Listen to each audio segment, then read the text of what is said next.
WhatsApp ব্যবহারকারীদের এমন এক সময় আসে যে কোনো একজনের চ্যাট হিস্ট্রি অন্য একজনকে পাঠাতে হবে, আর এই সময় আমরা কি করি, স্ক্রিনশট বারবার নেই আর তাকে পাঠাই। এটা খুবই বিরক্তিকর, কিন্তু আপনি চাইলে এটি খুব সহজে একটি সেটিংস এর মাধ্যমে পাঠাতে পারেন। সেই প্রথম দিন থেকে আজ পর্যন্ত যত কথাবার্তা হয়েছে এবং ছবি বা ভিডিও আদান প্রদান হয়েছে, এই সবকিছুই একসাথে পাঠাতে পারেন স্ক্রিনশটের কোনো ঝামেলা ছাড়াই। কিভাবে কাজটি করতে হয় চলুন দেখে আসি। ভিডিওটি খুবই গুরুত্বপূর্ণ, তাই অবশ্যই শেয়ার দিয়ে রাখুন। প্রথমে হোয়াটসঅ্যাপ ওপেন করুন, তারপর উপরে থ্রি ডটে ক্লিক করুন, সেটিংসে ক্লিক করুন, চ্যাটে ক্লিক করুন, চ্যাট হিস্টোরিতে ক্লিক করুন, এক্সপোর্ট চ্যাটে ক্লিক করুন, যে নাম্বারে পাঠাবেন সেই নাম্বারটি সিলেক্ট করুন।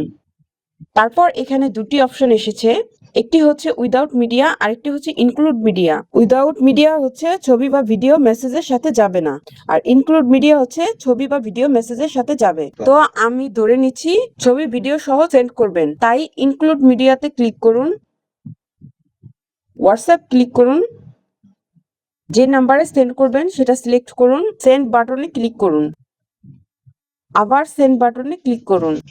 এরকম টিপস অ্যান্ড ট্রিক পেতে আমাদের চ্যানেলটি সাবস্ক্রাইব করে পাশে থাকুন।